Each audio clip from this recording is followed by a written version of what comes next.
I'm going to convene us. One of the challenges of a hybrid event is that when you're in Zoom, you don't actually see the mingling here, so I apologize to people on Zoom. Good morning, everybody, and thank you all for joining us. My name is Sandra Galea.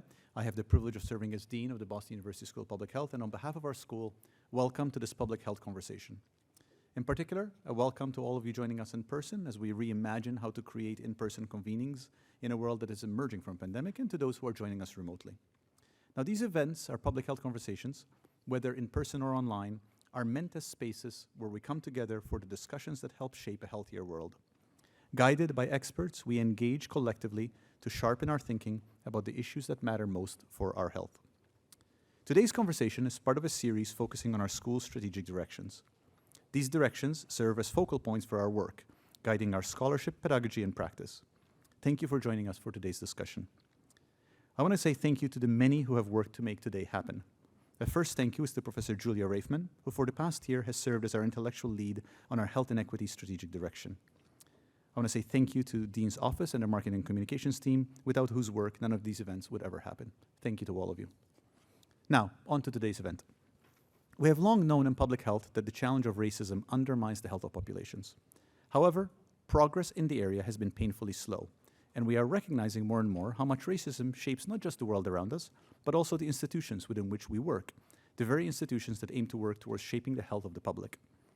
The goal of this meeting today is to discuss how we can shape anti-racist institutions towards the goal of creating more just, equitable institutions for all.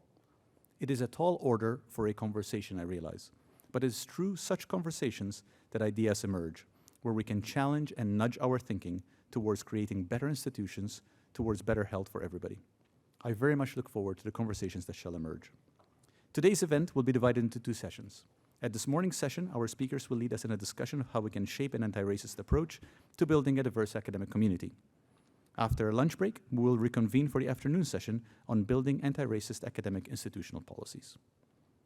So now I'm going to turn the event over to the moderator of our first session, Sarah Brown. Sarah joined the Chronicle of Higher Education in 2015. In 2022, she became news editor, where she helps oversee daily news coverage and coordinates the reporting internship program. In more than 6 years as a reporter, Sarah wrote about Title IX and colleges' handling of sexual assault and harassment, whether higher education is really committed to racial equity, and how mental health struggles are derailing students academically and otherwise.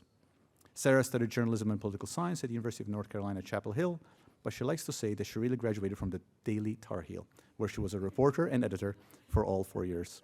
Sarah, thank you for joining us. Over to you.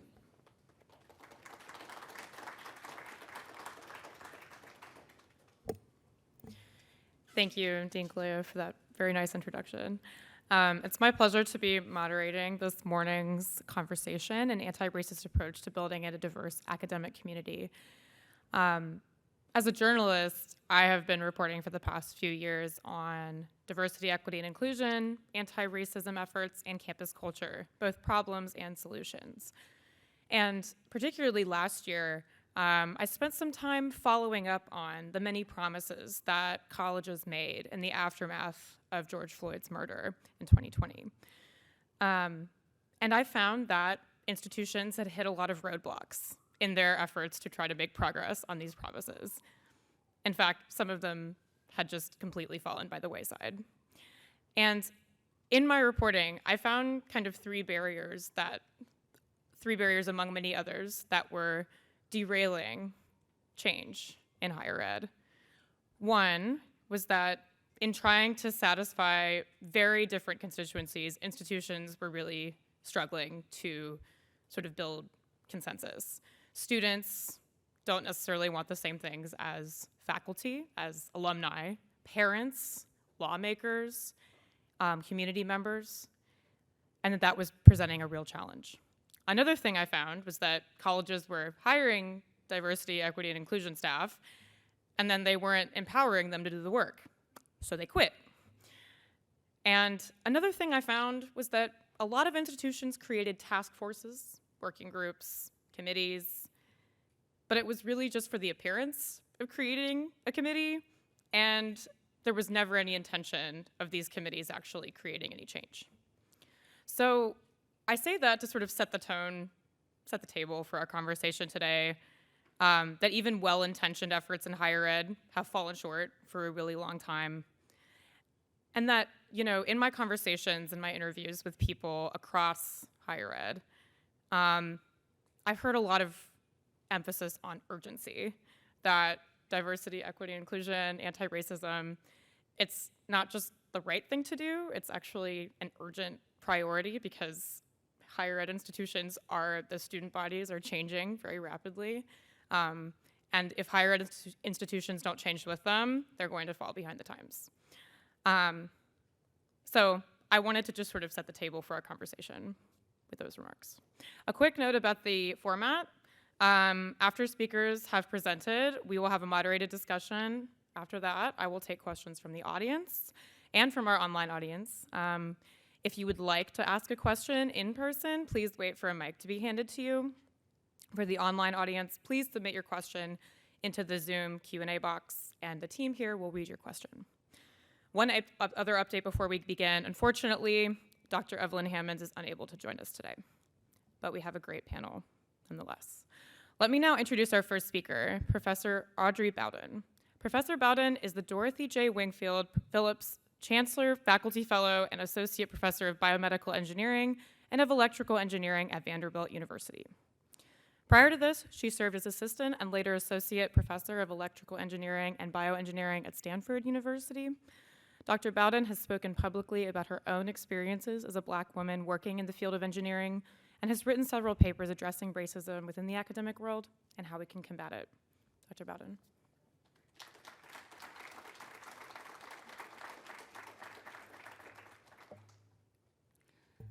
Thank you so much for the invitation and also for the introduction, Sarah, and I think that really sets the stage for what I'd like to say as part of this conversation. So before I begin giving my main remarks, I just want to give you some context for how I got into this conversation. So as was mentioned, I'm an engineer, and so this is not really my area of scholarship, but it overlaps significantly with my experience as a Black female going through engineering. And so in the wake of George Floyd and a lot of the conversations talking about racism, I realized I hadn't actually experienced in my memory a lot of overt racism, but I did feel that my experience reflected a lot of what I call unequal burdens that I had going through my career. And so some of them look very innocuous, like being asked to help my university have diverse committees.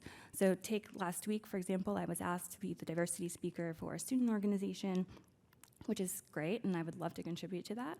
At the same time, I need to now reflect on whether I'm going to do that or give up time with my child in the car because that's my carpool day, and I spend quality time with my kid. And my white colleague isn't asked to make those same choices. And there are other things like going to extra activities, attending conferences where I might see more people who look like me so that I can get more mentorship because there are, quite frankly, a dearth of such people on my college campus. When I go into the classroom, I do get scrutinized in ways that some of my colleagues do not, and it gets reflected in teaching evaluations. And some of the comments are quite disrespectful.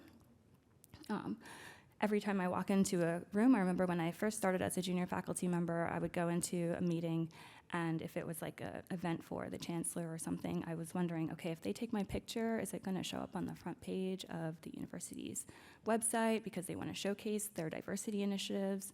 And just other things that my colleagues have felt in terms of like how their name might be viewed on applications. Or even sometimes, like if I want to work at night, I really worry about if I should work at night. I'm wearing a sort of dress suit now, but honestly, I'm most comfortable in sweats and a hoodie, but that's not always the thing that I feel like I can wear walking around campus when I want to get my work done. And so these felt a little bit burdensome, and so I thought that, particularly because none of these experiences are acknowledged in the promotion process or compensated in any way, I did feel like I had something to bring to the table in terms of this conversation.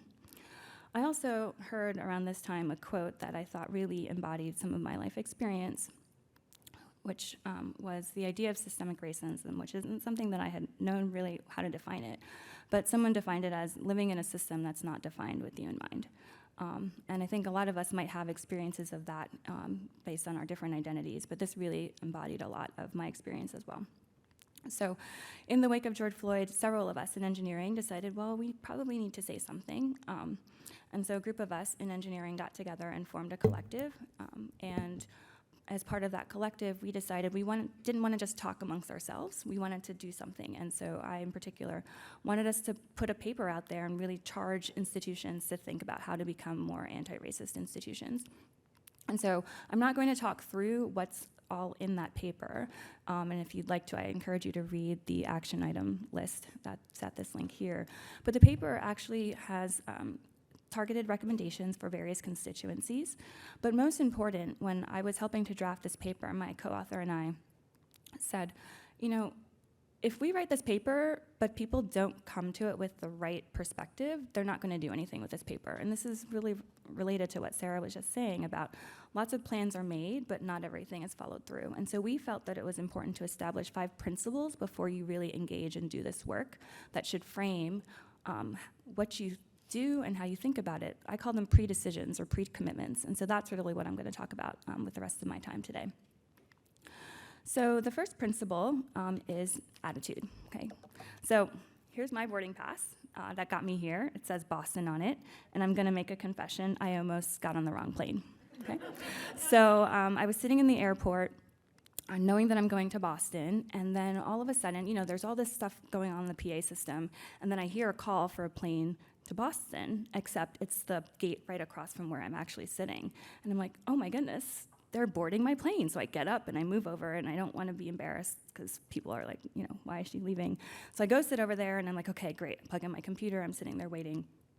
And then I realize that it's a different airline, also going to Boston at a different time. And then I realize I need to go back to where I was sitting before so that I could get on the right plane. Now, the reason I bring that up is because, again, the PA system was talking about all sorts of announcements in the airport. But the only reason I was tuned in to Boston was because I knew that I was going to Boston, and I identified myself as someone who was going to Boston. And so because of that, I could pay attention and listen to announcements related to going to Boston. And in many ways, that's the attitude that we need to come to the table with for this work, okay?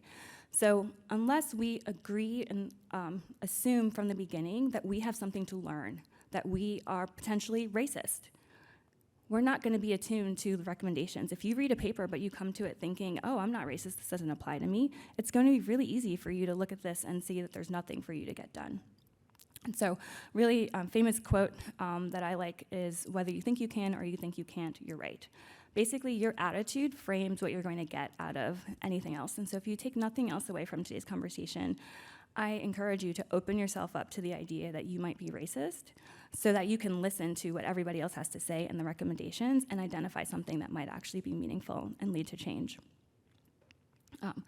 A lot of times also people tend to blame the system. Oh, it's not me, it's the system. Well, we are the system. So whatever happened in the past, that's past, but if we want to change the future, if we want to change the present, it's really on us, and we're part of the system, so you need to kind of own that as well. And then if you don't, well, this is part of what makes the system what it is, right? It just makes you complicit in that. The second thing is clarity. So when we were talking about this work amongst my group of colleagues in engineering, we recognized that we were working on anti-Black racism. We weren't working on racism more generally. We were really focused on it. I work with light. That's what I do in my daily scholarship. And all of you probably know the sun has a lot of great light. And when you have a magnifying glass and you focus that light, it can set a forest on fire, right? Focus is really powerful. Any of you who wear glasses know that focus can help you do things that you can't do if you cannot see properly, right? And so when you're doing this work, I really encourage you to think about bringing in some focus. Okay? This is not to say that there aren't other forms of diversity that matter, but I encourage you to choose something and be focused in your efforts to solve that problem. We can't solve everybody's problem all at once, right? And if we try to solve everybody's problem, we're gonna end up solving nobody's problems. And so I'm not telling you which group to pick first, okay? For us and for what we were doing, we were focusing on issues associated with being Black in America. But I really think that getting clarity on what you're trying to do is really important to make sure that you're gonna actually achieve outcomes at the end. The next thing I want to talk about is about accountability. So Sarah brought this up as well. So if I said to one of you, please can you go and spend $10,000 to buy me a new couch for my office or whatever. Not that any of you would really want to do that, or I couldn't really spend that money, but whatever. Let's say you were going to spend $10,000 on a couch. likelihood of you just going out and doing that because I asked you to do it is probably pretty low. But if I said, hey, can you take my credit card and go spend $10,000 and buy this couch for me? The likelihood of you being able to actually do that goes up infinitely, right? And so the idea that we need to empower people to be able to do things before we ask them to do things is really important. And I just realized I skipped over my slide, so I don't have my normal. Okay, I'm gonna go forward and go back. So this is the idea of commitment and resources. A lot of times we tend to say in academia, well, let's ask a committee to do something, you know, to write a white paper about what we're gonna, what they think we should do.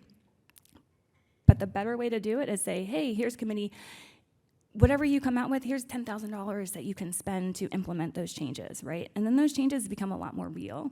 Those changes become a lot more timely and able to be implemented. So I really encourage institutions to not just wait until we can raise money for an anti-racism set of initiatives, right? We have money in our budget now. How can we reapportion that money to actually get done the things that we prioritize? And then going back to what I realized I just skipped over, how many of you have ever had a job or have a job where you got a paycheck? Yeah? Okay. How many of you know what April 15th is? Okay. Tax day, right? Nobody misses it. Nobody misses it because you don't want to miss paying your taxes, and the government doesn't trust you to miss it, so that's why they take your taxes out ahead of time, all right? Because when they decide that they want to do something, they not only set a date on their calendar for it, but they also set up incentives and other accountability structures to make sure that you do it, right? And that's the kind of attitude that we need when we're doing this work. We can't just decide that we're gonna go out and do this without there being any consequence if we fail, right? Because a lot of people say, oh, there's not enough people in the pipeline. That doesn't mean that we can't try to do other things, right? And so this idea of accountability comes in two forms, one at the institutional level and also at the personal level. So promises and commitments for action need to be commensurate with incentives for success and consequences for failure, okay? There's a lot of white papers that have been written out there, and there's a lot of work that hasn't been done, lots of great ideas, okay? And these measurable goals for change need to be incorporated into action plans, but also implications for leaders, right? How much more are you willing to do something if you know that your job's on the line, right? It makes a difference if you know that you're going to be held responsible for actually doing things that are on the action plan. And then, of course, as an institution, you need to commit to not stopping until success is actually achieved. Now, I just talked about accountability at the institutional level, but also at the personal level, it's important, okay? As leaders, we can't just charge a committee to come up with recommendations and then the problem is solved. There's a lot that's associated with this anti-racism that has to do with me, that has to do with you, and our individual and personal attitudes. And so there's work that needs to be done by the individual as well. And so there needs to also be some personal accountability that can't be outsourced to a committee. And so I guess with that in conclusion, sorry, skipping ahead. As I mentioned, I helped co-author a work that has a list of recommendations, and there are many out there. They span lots of different constituencies, they span lots of different topics, but really, before you read that, before you read anything, I really encourage you to think through these ideas of having the right attitude, being clear about what you're doing, setting up structures for accountability, and being willing to commit the resources necessary to make sure that the work gets done. So your immediate next steps from this: first, check your boarding pass, update your name tag, acknowledge that you're a racist, take out your glasses so that you can see and be focused and make sure that you can actually take action. Set up your calendar and your accountability structures so that you make sure that you don't miss tax day and then things just don't happen. And then finally, take out your wallet and actually give people the money that they need to do work before you start telling them what to do. Thank you.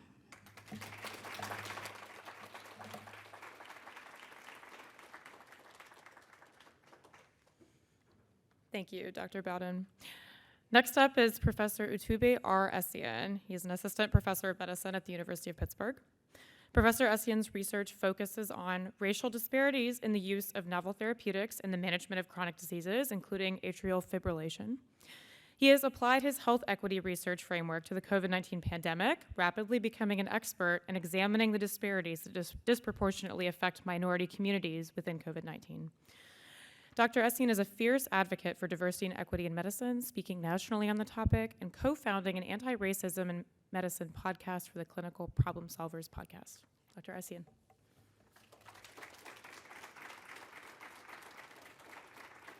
Awesome. Great to be here. Thanks so much. And I don't have any props like Dr. Bowden, but I've got my cell phone to keep me on time here. So the title of my remarks is called The Urgency of Now, kind of playing off Sarah's comments earlier, Sustaining Anti-Racism in Academic Medicine. So I'm a physician, and the academic space that I will be sharing about is academic medical centers. So 8 minutes to share on these 3 objectives. We're going to go great. Discuss a little bit about the history of racism in medicine. Examine how racism has an impact on the tripartite mission, as we call it, in academic medical centers, from clinical care to research to medical education. And we'll close by identifying strategies, the 5 Ds, as I like to call them, for how academic medical centers, can actually achieve and sustain anti-racism. So the first objective was on racism and clinical care. And this is a paper that was published a couple weeks ago in the New England Journal of Medicine. It highlighted the fact that X-ray exposure for individuals who were Black versus white up until the 1970s was different. So Black individuals were purported to have different skin and bones that required a higher rate of radiation for X-ray imaging compared to their white counterparts. And this was published just a couple of weeks ago, really highlighting this practice. And the reason I bring this up is that the history and legacy of race and racism, specifically in medicine, has really been throughout for centuries now. And it's not been until the last couple of years where it really has been especially emphasized. And I focus on that word especially because this is a conversation folks have been having for decades now. This is a paper published in the year 2016 that talked about racial bias of medical trainees. It was a well-known study published back almost 6 years ago or so now that showed that medical students and residents at the University of Virginia had different understanding of false beliefs comparing Black bodies to white bodies. About 20% of these individuals believed that Black nerve endings were less sensitive than white nerve endings. About 40% believed that Black blood coagulates faster than white individuals' blood. Nearly 60% of these individuals believe that Black skin is thicker than white skin. Again, these are medical students, residents, who are the future physicians of our society. And so what does that mean for how they take care of patients in the future? And what does that mean for conversations like we've been having over the last 2 years, that racism is a public health issue, and one that I'd argue that goes beyond public health, but that it's actually a medical issue, a medical crisis, a healthcare issue in our society. This is a study, another New England Journal of Medicine study published back in 1999, where researchers shared with cardiologists the pictures that you see on your screen here and asked, with the same story of substernal, so right below the chest, chest pain, would you send this patient off for a cardiac catheterization to see if they have a blockage in their heart? Individuals who look like those who received the picture of those on the top of the screen were far less likely to refer their patient for this potential life-saving procedure, especially if they received a picture of a Black woman, compared to those who received the picture on the bottom of the screen. This was like one of the first studies that really highlighted the fact that there is unconscious bias in the way we take care of patients. This goes far beyond just cardiac catheterization. We see that Black patients, for example, are less likely to receive novel heart failure treatment or novel atrial fibrillation treatment, which is a disease that I study. Less likely to receive new cancer therapy, surgical procedures, pain treatment, even be referred to hospice or end-of-life care when they're reaching that level of care. And so study after study has shown these findings. And again, focusing on this slide on Black patients, but we've seen this story play out when we're thinking about Native American individuals, Hispanic or Latinx individuals, folks from certain Asian backgrounds as well. Obviously, we've seen this story play out in COVID-19, where from access to testing, to rates of infection, rates of death, access to vaccines, and now access to some of the novel therapies that we have to treat this condition, we see that racial and ethnic minorities are less likely to have the care that they need. And so how and why does that, what does that have to do with race or racism is a conversation that we'll continue to have throughout this topic today. But that was the clinical care space. What about in research? Again, one of the really key missions of academic medical centers where we really fund the programs that we continue to maintain day after day. This is a slide that kind of reflects that history. So there's one slide that I'll share here, and again, hopefully in our other conversations we'll be able to talk more about this. But this slide really is shown here, really emphasizing the work of Harriet Washington, who really highlighted some of this work in the book Medical Apartheid, if folks have not had a chance to read this yet. But this slide emphasizes the fact that this is a history that extends far beyond the US public health syphilis study that took place outside of Macon County, Alabama, one that often people refer to and say, that's why Black patients aren't going to get involved in research, right? It highlights the fact that James Marion Sims, the quote-unquote father of gynecology, was using Black bodies to experiment on some of the gynecological procedures that he created that till today are still named after him. Highlights some studies done in the medical, reports rather, taken out of the Medical College of Georgia, which showed that they used cadavers digging up Black graves to actually teach students about anatomy in their medical schools down there. Talks about the Holmesburg prison. I'm from Pittsburgh, just a few hours away in this city that actually experimented on prisoners using radiation, with similar experiments taking place a few hours away over in Cincinnati.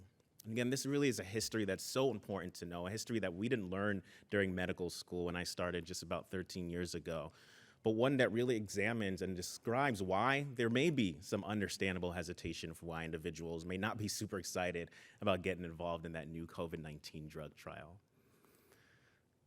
What about in medical education? Again, you have to teach these individuals how to become physicians, and what happens, how we think about racism there. I'll emphasize really the inequities in who is in the classroom in our medical schools. This is a report back from 2019 that showed really the dearth of individuals who are underrepresented in medicine, including Black, Latinx, American Indian, and Alaskan Native folks, who are really underrepresented compared to the US population. And this study highlighted that fewer Black men matriculated medical school in 2014, the year after I graduated, than in 1978, the year after my dad graduated from medical school back in Nigeria. These are numbers that we have to fix. These are things that we have to address. And I think hopefully the conversation we're having today will continue to inspire us for how to be able to do so. And before I leave my formal remarks, I'll leave with just a couple of potential strategies, the 5 Ds, as I mentioned. And so desegregating healthcare in the US, the patients who are receiving their care just a couple blocks away from where we're sitting today look very different from those who were receiving their care where I practice at Mass General Hospital, less than a few miles away. And why is that the case? Very different from the patients that I saw in the Bronx, where I was also learning how to be a medical student. We know that there is significant segregation in the care that we receive, just like there's segregation all throughout our country. And this is something that we have to address, using payment policy, using actual research policy as well to address that gap. Divesting from racist practice and policy, I emphasize those 2 words because it's not just I had a racist doctor who told me that I needed to do X, Y, Z. But it's really the practices and policies that we have in place that we have to get rid of. Why is it more likely that a resident physician is more likely to be taking care of a patient from an underrepresented background compared to the attending specialist physicians? That is, in my opinion, racist policy in practice. Diversifying the medical workforce, we've already talked about how we need to address that, and that starts way before medical school, as I hope we'll emphasize today. Developing anti-racist medical curricula, again, so that these conversations are not just one-offs here, but really maintained throughout our curriculum, which I think the School of Public Health is doing an excellent job at, and our medical schools have a long way to go there. And really deepening community investment. It's the last strategy there, but that's really where this whole conversation starts. Why are we doing this work? Why do we have medical schools, schools of public health, to be able to try and change the world that we're living in? It's for the people that we take care of. It's for the communities, not just for the next big grant and paper. And I'm hoping, again, as we strive to address these 5 Ds, we can actually achieve an anti-racist academic medical center. Went a little bit above 8 minutes, but I hope we were able to achieve our objectives, and really looking forward for some more conversation. Thanks so much.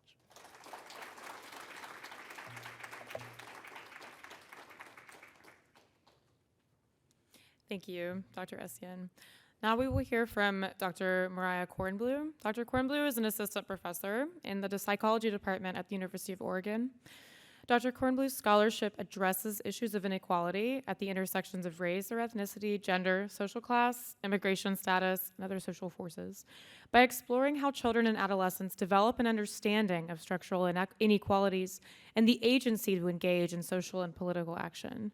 Dr. Kornbluh's research reflects her ongoing commitment toward disrupting educational and health disparities. Dr. Kornbluh.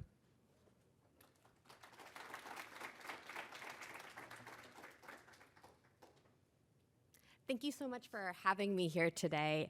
I'm going to highlight some choice points, areas of how we think about and conceptualize our research. How we think about and conceptualize our research, how do we utilize it, and how do we engage in it with the hopes of supporting an anti-racist research agenda. And this talk came from, and is inspired by this introduction, from a special issue that I had the honor of co-editing with Dr. Ani Rogers at Northwestern, as well as Dr. Joanna Williams at Rutgers University.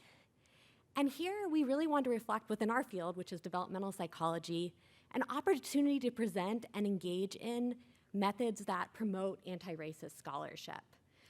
Really here thinking about how can we critically reflect upon the field, but also creating opportunities for scholarship that is often kept out of the empirical peer review process, the gatekeeping that can happen within academics and publishing. And so we wanted to create a space where we were really creating openings for folks that were thinking about new theories, new methods, or bringing in space that was critiquing maybe dominant theories and methodologies. So I'm going to highlight some of the questions we asked ourselves as well as our co-authors. And then I'll highlight some of my own work and how that has conversation with these choice points around that. My work has involved youth-led participatory action research, so partnering with young people to conduct research. And this is no way the sole method of engaging in anti-racist scholarship, but presenting one idea of many and how we can engage in this work, which I'm so honored to be a part of the conversation today with folks. So choice points. The first thing we talked about as scholars, but also with our co-authors, was our theories and methods that we use in research have assumptions. And these assumptions have conflict sometimes with our anti-racist intentions. So we need to name those assumptions when we're engaging in this type of scholarship. We need to interrogate them. We need to talk about how we might apply them in actual practice. And also recognize and talk about their limitations. What can we not see using this particular theory or method, presenting the how and why of our scholarship. The next one, which as for psychologists requires some unlearning, is challenging deficit-focused framing. Not always looking at individual differences or interpersonal bias, but recognizing that that can actually perpetuate a deficit-focused narrative. Even sometimes when we talk about context, like a community or neighborhood, we're still perpetuating a deficit-focused bias. So here the question that we really wanted to ask ourselves and as well as scholars is, how are we situating the problem?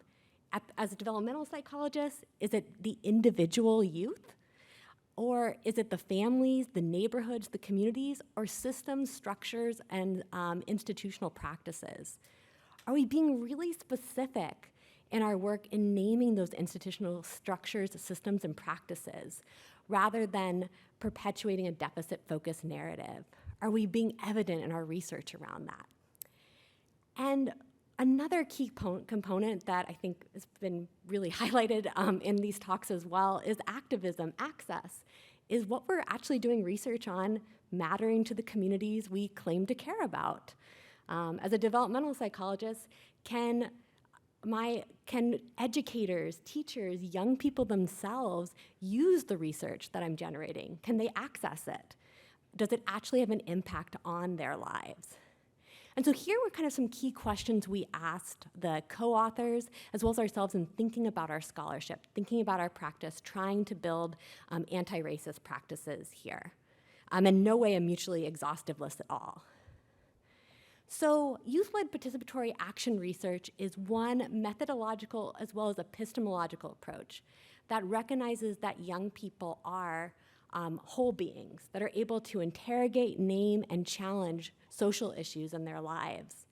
And in youth-led participatory action research, there's a history of engaging with young people that have been studied on or where research has perpetuated negative narratives around. So partnering with racially minoritized communities. So engaging those young people as active co-researchers shaping the research agenda, shaping what's being studied, shaping how the findings look like, and using those findings for social action. So that's also kind of a key component of youth-led participatory action research. So here, young people are active contributors in the research process. The goal is story with rather than story on. Here we think about leveraging dialectic participatory discussion and tapping into young people's potential by allowing them to engage in and reimagine what the institutions and worlds they would like to see. And so YPAR can contribute to anti-racist science by naming power structures within research, challenging the research process and our practices, especially the role of participants and subjects as more objects, and also centering in the lives of racially minoritized youth, so having that framing up front there. So how does YPAR have an engaging conversation with these choice points? So for theories and methods, the viewpoint is that young people are whole beings, capable of naming and interrogating and engaging in research. There's a co-construction of knowledge here. They're not passive agents that we can do research on for our purposes. So the goal here is that there is an opportunity for dialogue and co-construction of knowledge. And this disrupts, if we think about research, that hierarchy in the researcher doing research on participants. It also, in the field of adolescent development, challenges some of the theories and methods that were the foundation of the field here. In regards to framing, young people bring their whole selves to the research process. So here they're bringing their experiences, their voices, as well as their creativity, and especially partnering with young people that have had research on them or narratives around their communities that have been continuing to perpetuate deficit-focused narratives. They are explicit in naming institutional racism and the manifestations of this racism in systemic structures rather than perpetuating individual level differences, because it directly applies to their lives. In regards to access, youth-led participatory action research provides the opportunity for young people to use research to inform social change processes. So research is used as an advocacy tool, a point for action, in which they can utilize that research to push for social change. But it also puts responsibility onto the researcher to be an ally and a support, to leverage their institutional affiliations, recognizing their responsibility in supporting young people in engaging in this type of work. So I wanted to note, though, that I think in all scholarship, and a key point that's, I think, coming up in these talks today is that it's really important to still engage in opportunity for critical self-reflexivity of our work, recognizing that even with our best intentions, we are still doing harm. And just doing community-based work doesn't absolve one of that harm or causing institutional problems or perpetuating systems of oppression. So creating opportunities in dialogue with others, in conversation with the community and youth themselves, and reflecting on our own positionality, thinking about when we engage in this work, am I creating space for authentic shared power? Do I know what that looks like? What would that look like if there is shared power in this space? How would that look different than how I've traditionally done research? Am I open to multiple forms of knowing? And might that knowing look different than how I've traditionally been trained in research? Am I committed to expanding my awareness of racism that is based in the lives and experiences of young people? That experiential knowledge, am I bringing that to the table and honoring that and affirming that? And a key point, which I think creates definitely a push for activism and ways to think about how we can continue to leverage this work. Does my work challenge the systems of the academy? Am I willing to be an ally or advocate and push forward to support the social action of young people? What is my activism in place here? How am I engaging in this work? How am I being a partner with young people in this work? So that's one example of a methodology, but I do encourage you to look at the special issue and really think, how can we think about scholarship in a critical way? How can we think about challenging how we've been traditionally trained and reflecting on our fields? How can we think about engaging in this work and thinking about what are the narratives that we're reinforcing when we produce scholarship? Does our scholarship have that social impact that we're so passionate about that got us into research? And how are we holding ourselves accountable and naming that in our scholarship, where we messed up, where we've seen limits, where we don't necessarily see the full picture, to be explicit and transparent, building an academic community of critical self-reflection. And how do we create more opportunities for scholarship that has traditionally been kept out of academic spaces? How do we create more opportunities for scholarship in partnership with communities? That is very challenging to publish. And those publications are really important if we think about thinking about retention and tenure as well. So thinking about opportunities to really partner with communities when we think about writing that work, and how as an academic community can we embrace that and really support those efforts as well. So I just want to acknowledge my co-authors as well of the special issue, and thank you so much.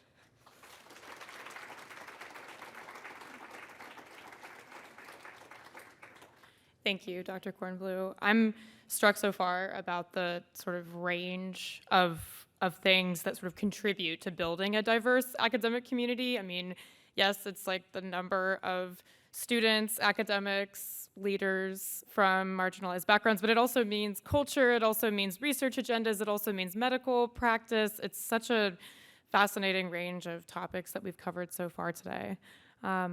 So I'm pleased to introduce our final speaker, and then we'll get into the moderated discussion, Dr. Daytheon Sturges.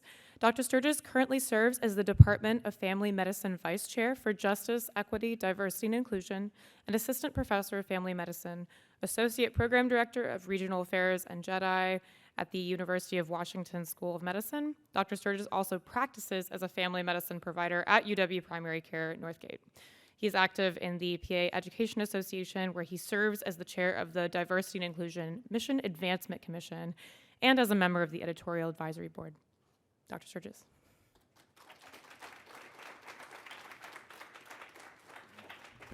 All right, good morning, everybody. So we have had some great talks this morning, and I think that, inadvertently, I think this is a good way to end this because it gives a prelude also into our conversations for this evening, because as we all know as public health practitioners, that it's the policy level that has the most sweeping change, right? So I want to give a brief talk on some different toolkits and framework, because we love framework in public health going forward, and how do we establish these more diverse and equitable and just academic institutions. So as she said, I'm a physician assistant, I'm a PA, practicing in family medicine, but also I am a public health practitioner as well with a focus on health equity in historically excluded populations.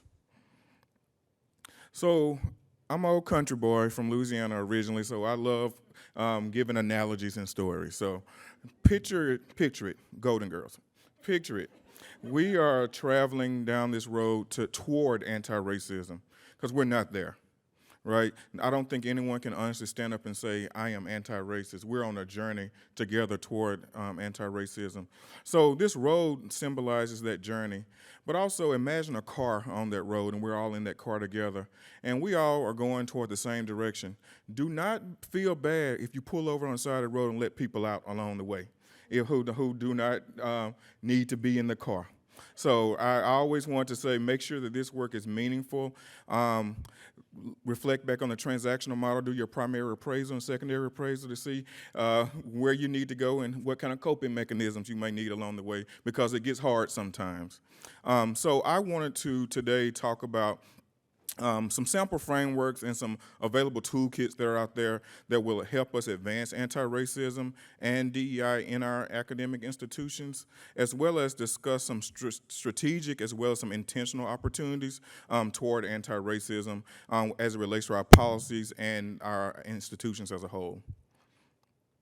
So in this, I want us to be dynamic. So we can't be static in this work. We have to move and groove and change and shift focus from time to time as different things happen. We do not live in a bubble.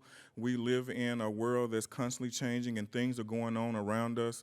So, you know, a lot of our work here lately has been in anti-Black racism because, you know, we all watched George Floyd be murdered. We all watched Breonna Taylor. We all watched Ahmaud Arbery. All these things that we cannot ignore. And sometimes I say the pandemic was a blessing because we could not turn away from the things that we once were able to turn a blind eye to. Be collaborative. A lot of times you will be assigned this alone, but we can't go at it alone. So I'm thankful for all of you who are here in person and online because it does take a collaborative interprofessional team in this work toward anti-racism. Again, this goes back to being dynamic, but being flexible in order to change focus and shift focus and be intentional. Because everyone, I say, will have their day in the sun, but we have to make sure that we are focusing on one or a couple of issues, but giving our full resource and attention there so that we can have sustainable change.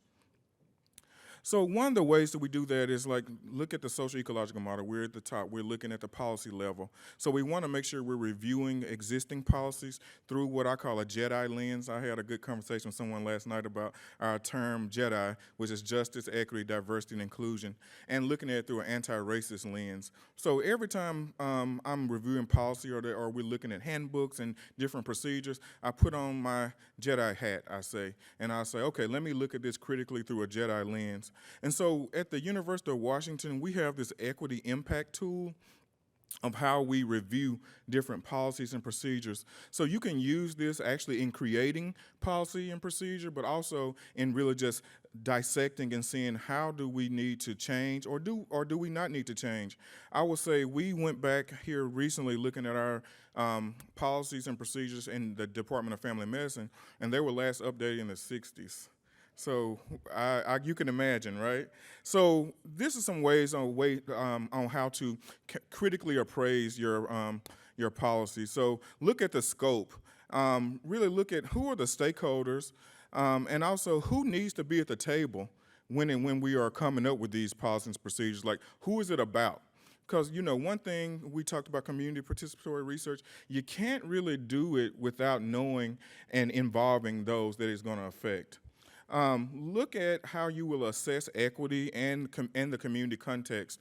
In family medicine, we always say, you know, we're a profession that's rooted in the community. We're change agents. It's rooted in social justice. We're a counterculture. So I always say we need to renew our social contract with the communities. And so throughout even academia, your stakeholders also are the community members. And so what voice do you need to hear? What voices are being represented?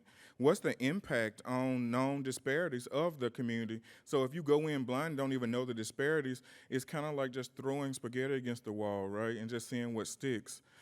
And then in that too is very important as academics and in academic institutions to look at and analyze the analysis of the decision-making process. So again, prioritizing the community, also evaluation. So when we do these things, we want to make sure that we have measurable goals and outcomes so that it can be sustainable, so we can know, are we actually moving toward anti-racism? And then make sure that you have a purpose, as well as look at any adverse impacts that the policies and procedures may be putting forth. So ask yourself, who could be negatively impacted by these policies and procedures? I will tell you, I'm going through promotion and tenure right now, and some of the things that are meant for good are actually negatively impacting me because I am not able to tap into my network of people who do Jedi work, because They're saying they're too close to me. But I tell you what, I'm a black man in medical education, and we know each other, and we support each other, and people are propping me up from time to time. So you telling me I can't use these people? So I'm having this back and forth pool right now because of some policies and procedures that are in place. Look at how do we advance anti-racist alternatives, and how do we implement them? So again, looking at the anticipated positive impacts, not only just the negative, but how can it be positive? And then also, again, that we see the word communities again. We have to make sure that we are rooted in the community to make sure that impact is equitable there. And then just doing ongoing learning and engagement. So it's really a performance or a continuous quality improvement project. So that is one way that we have been looking at the impact of equity when it comes to our policies and procedures, but also so you can use this framework to also create different policy and procedure. And so, a lot of times we don't, this work is hard and we don't want to just reinvent the wheel all the time. So I want to offer some existing frameworks or toolkits that are out there, but also, you can feel free to develop your own. But this is one that our PA Association has come up with. So the Diversity and Inclusion Mission Advancement Commission, which I chair, a couple years ago we developed this DEI toolkit as well as some best practices. And so it's really just a step-by-step, which can be personalized for your organization as well. So number one, we have to make sure we define goals and objectives. So this kind of sounds like program planning, right, and health interventions. So define our goals and objectives first. Then make sure you go to your implementation strategy. So coming up with, okay, how are we going to design this and how are we going to make sure that we push it forward into the community? And the step 3 is after you come up with that, you want to make sure that you begin the implementation. So this is really just a continuous loop of quality improvement. And so that's that way of being dynamic and being flexible too, because anywhere along the journey, you can always go back to the previous step. So begin the implementation. Step 4, you want to make sure you start gathering the data and then come up with an assessment plan. Then move on to step 5 to make sure you have your discussions and the reports, send them out there to show, okay, this is what we did, this is how we changed toward a more anti-racist system. Did it work? And then based on the data and what you have assessed, make improvements. So, if it worked, great, but you still want to monitor it. So you look at it through a continuous feedback loop of process improvement. So this is one roadmap that we have out there that's available. Like I said, that can be customizable to different academic institutions. This other one is called the CARES framework that I worked on with a group of PA educators to come up with how do we cultivate an anti-racist environment, and we offer some strategies and solutions. And so we call it the CARES framework because in this work, it does take heart, and you definitely care. So we say we have to look at the leadership structure. So you got to start at the top. Look at the leadership structure. Are these people on board? You've heard of assigning duties to different committees, assigning a task force. But what are the tangible resources that are given to these task force, and do they actually care about the result that is coming out, or is it more so of, well, we're doing it, so we check that box? So leadership structure, and what is the composition of the leadership structure? Is it diverse? Is it homogeneous? Does it have diversity of thought? And then also implementing climate surveys and culture surveys, and just to see where we are, looking at inclusive surveys or surveys of belonging as well. And then the big one is admissions. So in higher education, we are the gatekeepers. We can either choose to keep the door closed or we can kick it open. We can choose to take the elevator to the top and stay, or push the button and send it back down.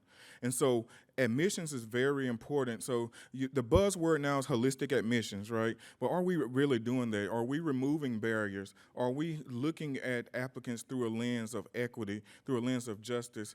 Do we recognize that someone who has a 3.2 who works 40 hours a week actually shows that resilience and grit that we're looking for besides the person with a 4.0. So admissions is key because we are the gatekeepers, and we choose to open it or keep the gate closed.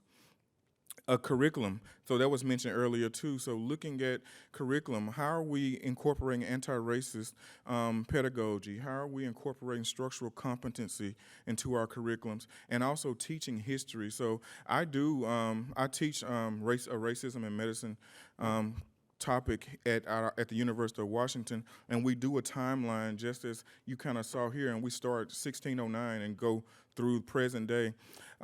Some people get it. Some people don't. I kind of got triggered when we were brought up about the feedback from students. You would be surprised at the things that I've seen and read about me. That as a part of policy and procedure, everyone else has to read too when I go up for promotion. So it's those things. I tie that back to the policy. Looking at performance metrics, so again, measuring what the changes that we have implemented and how are we doing when it comes to the performance. And then really assessing the environment as well as the level of social support that is present in our academic institutions and in our classrooms, and putting up an accountability structure that bad behavior and racism is not gonna fly. That is usually the lay of the land is if you report something, you're usually the one that's vilified, right? So we have to have some accountability structure. And then communication styles too. I always call my voice, I say I talk in this raggedy voice, but I pride myself in speaking AAVE, African American Vernacular English, and so my communication style might be different than someone else's, right? I'm not going to code switch. I'm not going to speak whatever you deem to be the correct way of English. So learning different people's communication styles too, being that verbal and nonverbal. So this is the CARES framework, which can actually be used and customized for your academic institution too. And so here are some action opportunities while I close. So create and implement anti-racism educational interventions. So utilizing the toolkits like I just showed you. Implement anti-racist pedagogy. So this is a pedagogy that is really rooted in critical reflection. Neutrality is not allowed. So you can't say, I don't see color, yes you do. Understand, and then really understanding the roles of oppressive power structures. And then we want to really move beyond cultural competency because, especially in medicine, we always say, I'm a culturally competent provider. Actually, no one's ever can be culturally competent. So I think that's a misnomer. So you don't get a badge. It's not a one and done. So it's actually you're being culturally humble and you're on a journey toward cultural competency. But just replacing that with more so structural competency. So it's really looking at the overall system, the complex social and environmental, as well as the economical structural factors that are actually influences people's lives and people's existence and how they show up in your academic institutions. And then, again, looking at policy statements, creating policy statements, revising or creating new admission practices that demonstrate the institutional, so from the highest level, their commitment to Jedi as well as anti-racism. And then, again, we like visuals, so creating visual dashboards and that show the outcome data as well, so people can see, oh, this actually works, and how do we sustain it? And then, again, given the time, giving people funding, and make sure that there are expectations around the job that regards structured mentorship for historically excluded racial groups as well. And so I will also answer questions during the panel. This is my contact information, so thank you again. But I also have the reference slide if you want to take a picture so you can find those toolkits. So thank you.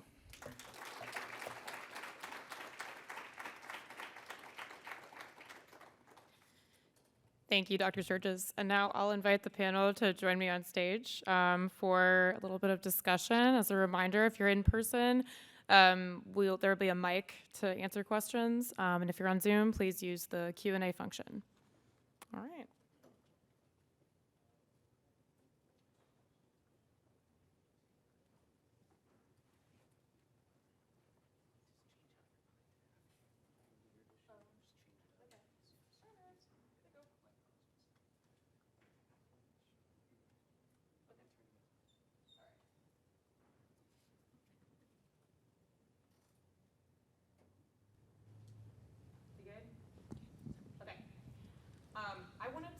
thank you all for the presentations.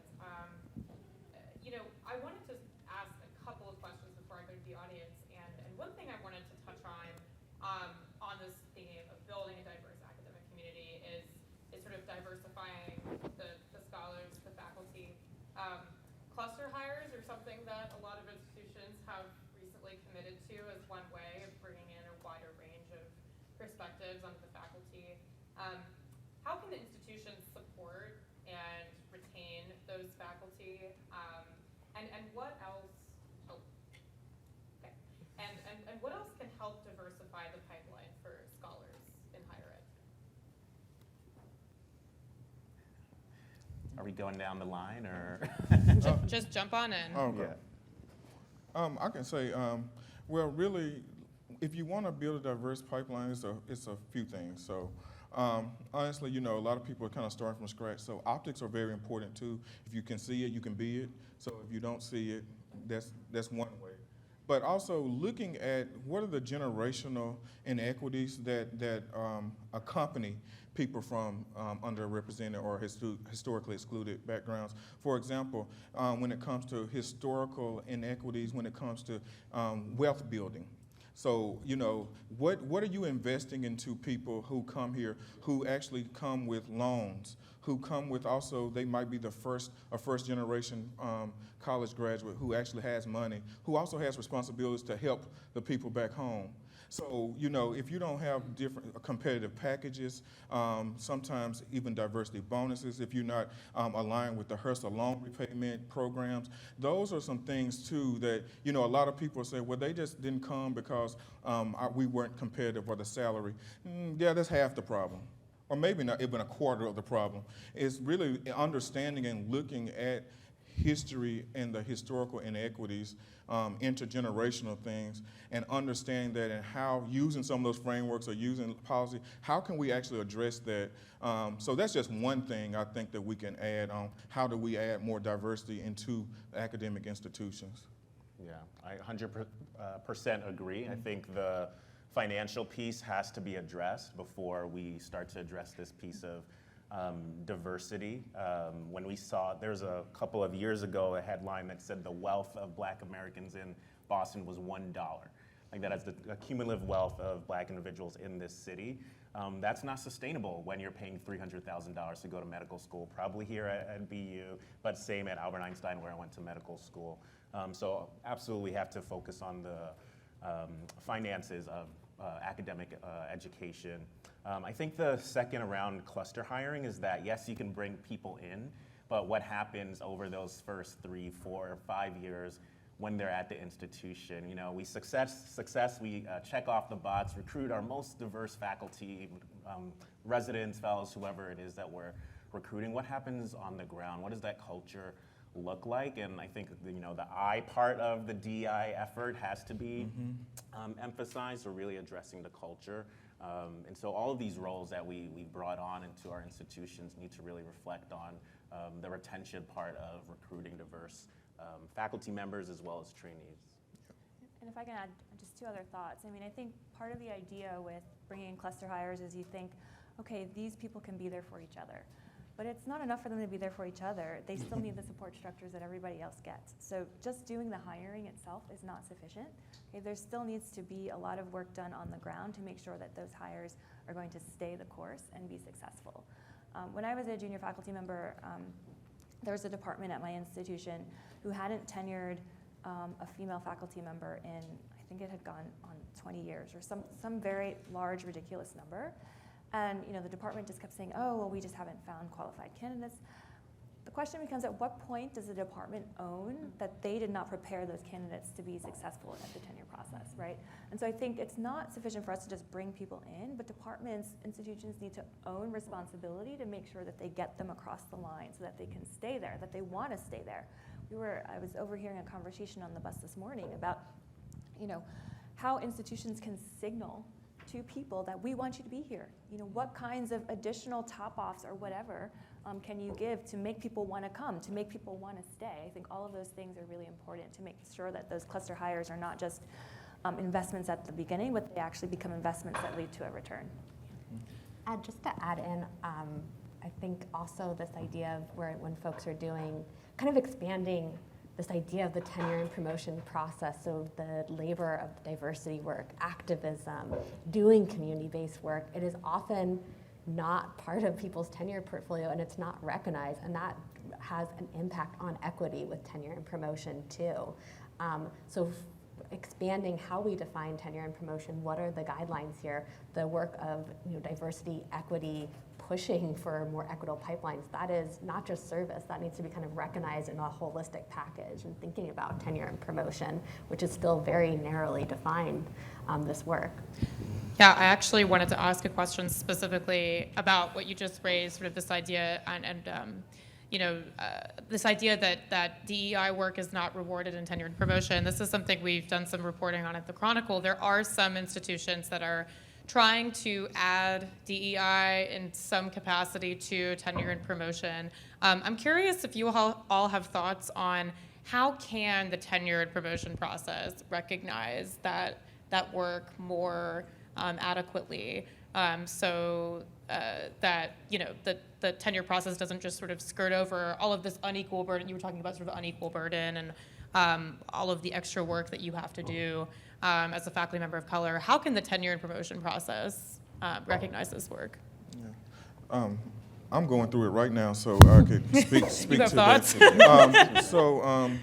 One thing, so at the institutional is layered, right? So at our department layer, we have a committee called the Jedi Committee, which I chair, and we actually have now, you have to have DEI contributions for merit increases and things like that. So now if you don't have it, it's a mark down. So that kind of is, so I'm having conversations with people of, actually this is what you're actually contributing to DEI, you might not know it. So that's one thing, so to make it expected, an expectation, and then that adds a level of accountability. And the same goes with our CVs. We have to have a section in it outlining our DEI contributions. Now we're trying to see how does that look? And when it comes to those still viewing it, I don't know yet. I'm on the faculty senate, and we are looking to pass where we have to make it a mandatory process. Part of the process for promotion tenure. There's a lot of pushback because people are scared, saying, "Well, what if I don't?" And that's the issue. It's like it's not I think we talked earlier. It was the collectivism, right? And so anti-racism DEI work is important when it comes to the communities we serve, the students, our faculty and staff. So it's a double-edged sword to have it. But then also, how is it being applied and how is it being used and what weight does it carry? Because my DEI work is substantial, so I'm wondering how does that weigh out? So then that goes back to the policy and procedure, and I'm really looking forward to hear what the afternoon session is going to be talking about with policies, because again, it's there, but it's there. Yeah. Yeah. I have two thoughts on that. So the first is, at my institution, and I'm sure this is true at many institutions, what they're looking for at the end of the day is impact. Okay, and a lot of times they talk about impact in the context of research, but this DEI work has impact. It has local short-term impact, and it also has long-term impact. And I think part of what's needed is for the institution to be able to reframe what it means for impact. What difference does it make if I invest in the life of an underrepresented minority at this school, who then becomes a PhD, who then becomes XYZ, whatever, and goes on to become, who knows, President of the United States or something like that. We need a way of calibrating and defining impact in this space so that we can appropriately talk about it and give it merit in the promotion process.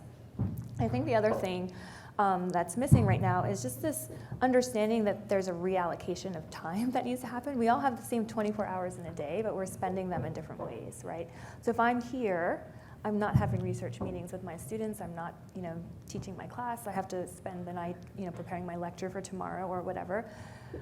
So is there a way to kind of reapportion the expectations for how much time you spend on different things? Because we all have the same amount of time. It's not like I'm doing nothing with my time, right? It's just, I'm just applying my time to be impactful in different ways.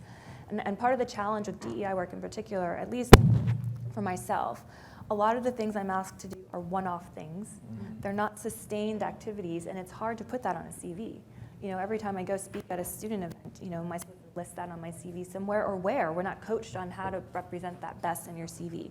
So I think there needs to be some understanding as well of the nature of this kind of work and how it shows up and where we can represent it so that it can be appropriately presented in our CV packages. So I want to make sure we take some questions from the audience if there are any. I have lots of other questions, but I'm cognizant of time. And does anyone have a question from the audience? Hi, I have a specific question for Dr. Bowden, just to follow up kind of on what you just said. You mentioned that you're more likely to be placed with those unequal burdens of leading initiatives for diversity and inclusion in the workplace. This seems to be like a common trend in the academic institutions, like leaving DEICs and diversity initiatives in the academic setting for the diverse and excluded. What are your thoughts on how this unequal burden can be alleviated in the initiatives without removing autonomy from the populations these initiatives would represent? Yeah, I mean, I don't know that it can totally be eliminated, but I think it can be compensated in different ways, right? I mean, there's a reason why I was asked to be here, right? There's a reason why the students want me to present, and I have something to say, and I want to do that. It's just hard to make that choice when it means I have to choose between that and my family, or that and my research, or that and something else. And so if there were a way to at least compensate for it, you know, I'm not a student anymore, but I do a lot for free food, right? I do a lot when I get paid for something, right? So if there's some incentive attached to it, if there's compensation attached to it, I think it does change the game. And I can make those choices in a way that's more fair to the rest and balance of my life. But yeah, I don't know that all of those unequal burdens can totally be alleviated in some way, but I certainly think that there's a way to make them feel less burdensome. Thank you.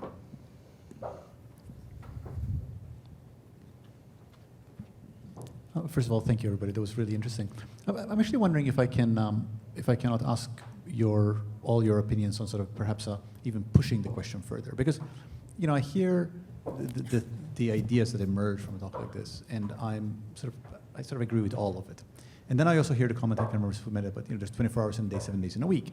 So to my mind, inevitably, just perhaps I think simplistically, we're trying to do things that we never did before within academic institutions, but the weeks remain the same. So I wonder, to what extent does this call for a reimagination of this role that academic institutions play? And, you know, sometimes in my own mind, I find it useful to compare academic institutions, let's say, to like the symphony, right? The symphony, there's a certain task what the symphony used to do, and historically, the symphony used to do things a certain way. And is it reasonable to change what the goal of symphony is? And is it reasonable then to change what academic institutions do? And I'm just curious about your thoughts on that. And I sort of feel like it's something which I think about quite a bit, and I feel like we've engaged that conversation, but I can't help but feel like we're not engaged in the conversation enough. So I'm just curious what you all think about that. So I'll just say, I think that's a really great question, and one of the things that I tell my students is that the most important thing that they can learn in college is to learn how to learn. Because college is not about this finite amount of knowledge that you're going to gain in 4 years. It's about just being able to teach yourself new things for the rest of your life. And so I think what you're talking about to me really sounds like reimagining the role of the university. It's not about the specific classes that we're teaching, and are we teaching them, you know, the specifics of, you know, the history here so that they can have that knowledge. I mean, that knowledge itself is important, but also giving them the framework to think every time they go into to do some other activity, I need to be thinking about, is this relevant, and, you know, how can I bring this anti-racist lens to what I'm doing? I think that is probably a big piece of the role that academic institutions can play, preparing students for the future beyond their time at the institution itself. And I was going to say with curriculum as well, so I teach in a medical institution, and so really we're looking at, okay, how is medicine being taught to you? So it was brought up here earlier, so looking at algorithms, so for instance, treatment of hypertension, and it has one column that says black, then it's non-black, but that's the only explanation. So people look at it like, oh, this is a biological construct and we have to treat our patients differently. But it's really flipping the script and say, what are the social drivers of being black?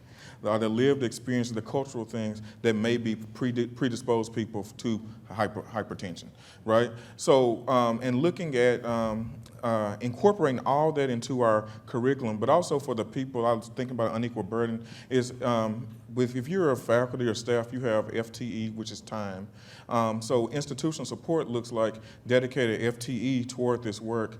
I have about 60% time to Jedi work, and that's because finally I asked and said, you know, I'm doing all this work. I need some money, I need some time. And so eventually, first it was like 40%, so I was doing it at the department, at the section level. And then I applied, I was telling them earlier, I just applied to be the vice chair, and then that came with 20% more. So it's still burdensome because you still can't get it all done, but it helps alleviate some of that burden because you're compensated, you might get some free food, but also it shows that there's dedication and intention to what you're doing. So it's money to do the programming, there's time, there's staff, there's people. So that's another way to show institutional support too, is to actually carve out and create time and space and resources for the work.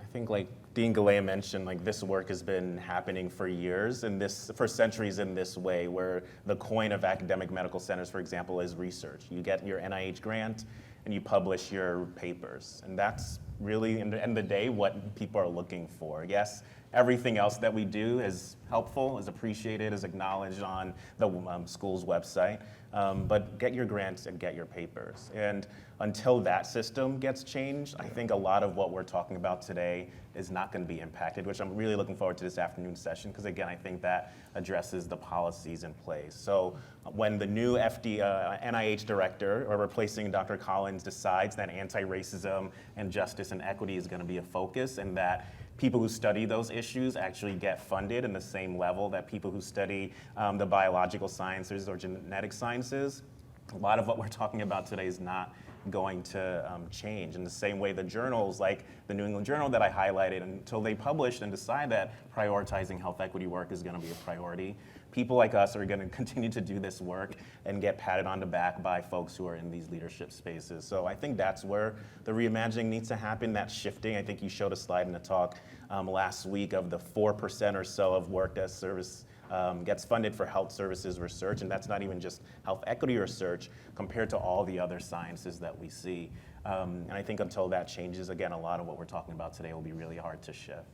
I think both of you mentioned earlier also this work in the community and reimagining institutions as partners with the community, so that the students that are being trained are accountable to those communities and are engaged with those communities as well, and thinking about ways to bring them into our university structures as well, so that there's opportunity for dialogue and having conversation about what the implications of our work is in multiple spaces would also, I think, have a lot of having that shift in lens of thinking about why are we doing this work.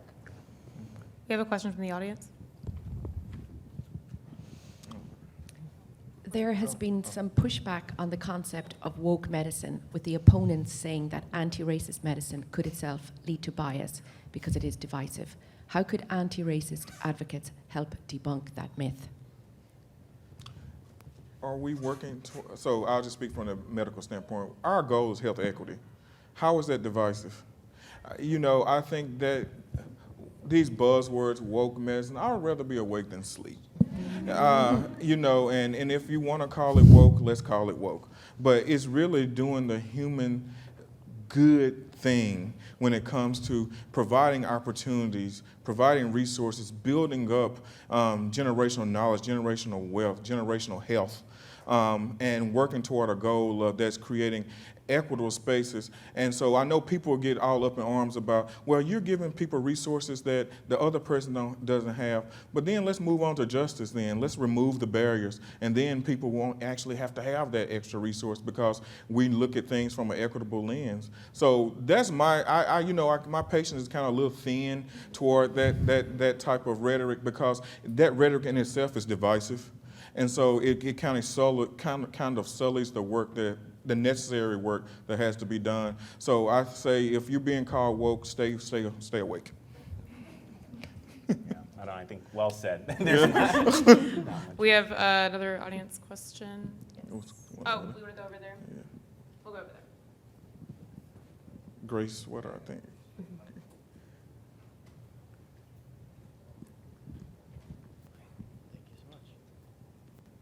This kind of goes right along with the last question, but you all have been very fierce advocates and change agents in your respective fields, but you've talked a lot about the pushbacks that you receive because of your efforts to make change.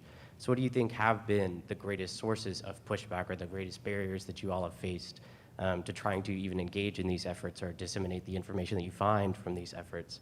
Has it been that lack of financial support, that lack of dedicated time to be able to engage in this, or this conversation about, oh, your work is divisive?